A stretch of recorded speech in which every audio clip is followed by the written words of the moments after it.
Australia adalah salah satu benua tertua di dunia dan mempunyai sejarah geologi yang sangat kaya.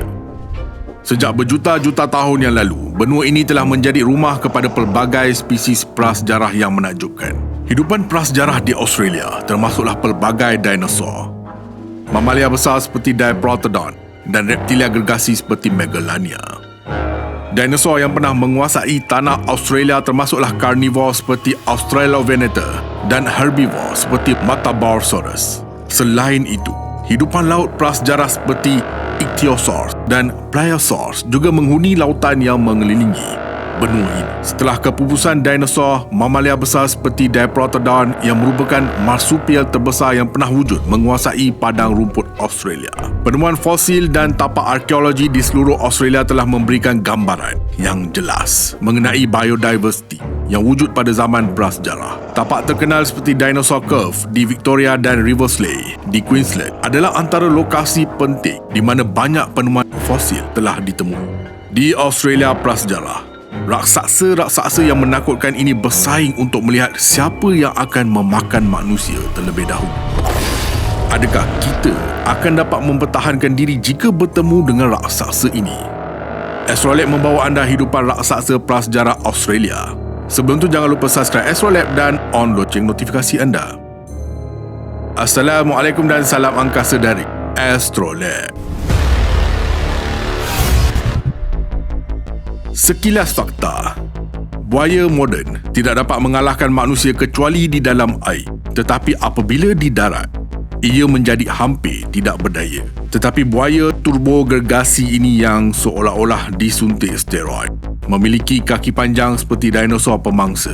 Para saintis percaya bahawa Queen Kana Australia dengan mudah dapat mengejar manusia dan memiliki saiz panjang 7 meter dan berat lebih dari 200 kg. Gigi runcing dan tajamnya akan memalu kaki anda di tanah dan seterusnya mencari anda seperti pisau yang mengoyakkan mangsa. Secara hipotetikal, haiwan ini pupus 10,000 tahun yang lalu. Jadi manusia berkongsi Australia dengan raksasa ini selama hampir 40,000 tahun. Dan beberapa dari mereka menemui ajal mereka apabila dibaham buaya gergasi ini. Jika anda bersembunyi di semak sekalipun, terdapat raksasa lain yang sudah menunggu anda di sana.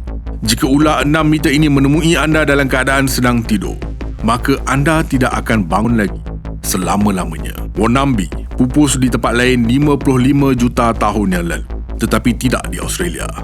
Seperti anaconda moden, ia akan mencekik mangsanya dengan cengkaman yang seolah-olah cengkaman besi, secara beransur-ansur mematahkan tulang temulang. Habitatnya yang luar biasa. Jika anda perlu mencari anaconda di dalam hutan, Wonambi pula dijumpai merata di seluruh Australia. Lebih baik anda mendaki tebing berbatu di mana anda boleh dengan mudah melarikan diri dari Wonambi, tetapi di atas tebing pula seekor naga ganas sedang menunggu anda. Keluarga jauh raksasa ini, Komodo dragons, biasanya menyerang mangsa yang lebih kecil daripada mereka sendiri dan jarang mengejar manusia. Namun kepada Megalania Australia, anda hanya makanan ringan kecil, sedikit lebih besar dari Queen Kana. Naga kuno ini boleh mempunyai berat 1.5 tan. Jadi ia mampu membuat satu serangan yang cepat. Cukup satu serangan sahaja. Satu gigitan sudah cukup untuk Megalania. Gigi raksasanya beracun menghalang darah daripada membeku.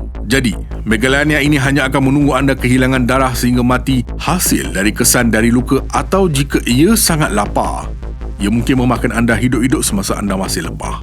Bagaimana haiwan Australia yang lain bertahan hidup di samping reptilia yang mengerikan ini? Pada dasarnya, mereka juga sangat besar. Bertarung dengan kanguru biasa mungkin menyebabkan seseorang mengalami lebam-lebam. Tapi pukulan dari Procoptodon goliath setinggi 2 meter ini dengan mudah memecahkan tulang rusuk anda atau menembus rusuk anda dengan kuku cakar panjangnya. Jadi jika kanguru pun membawa maut, apa lagi yang menunggu manusia pada zaman prasejarah? Burung besar tanpa sayap Dromornis boleh melindungi diri dengan baik dengan ketinggian yang hampir 3 meter. Dan dalam bahaya, ia tidak hanya akan menunjukkan gaya yang menakutkan seperti burung unta moden. Paruh berat Dromornis boleh dengan serta-merta menghancurkan tengkorak manusia atau kepala mana-mana haiwan. Tiada gunanya berlari kerana Dromornis lebih cepat. Sebaliknya, lebih baik baring dan berpura-pura mati dan harap burung itu tidak lapar. Namun, ini meletakkan anda dalam bahaya yang lebih besar. gajah kecil pun boleh dengan mudah memijak manusia. Bayangkan, jika anda berada di jalan sekumpulan wombat gergasi. Diprotodon adalah seperti Volkswagen Beetle dengan rahang menghancurkan tulang, dan walaupun makhluk ini adalah herbivore, jika ia memutuskan untuk menggigit anda, kekuatan giginya sebanyak 11,000 Newton cukup untuk mematahkan tulang femur anda menjadi 2. Dengan kecederaan sedemikian, di Australia prasejarah, anda menghadapi kematian yang panjang dan menyakitkan. Jika anda benar-benar beruntung, pemangsa berdarah panas paling menakutkan di benua itu mungkin datang untuk menyelamatkan anda. Koala pembunuh. Ya, zaman dahulu wujud koala ganas. Apabila seekor kucing besar menyerang seseorang pada hari ini, biasanya pemangsa ini memasuki perangkap habitat sang kucing besar ini. Singa marsupial kuno lebih kecil daripada kucing besar masa kini dan kelihatan lebih seperti hyena, tetapi ia jauh lebih berbahaya daripada semua. Jika digabungkan, singa moden boleh mengambil masa sehingga 15 minit untuk membunuh mangsanya.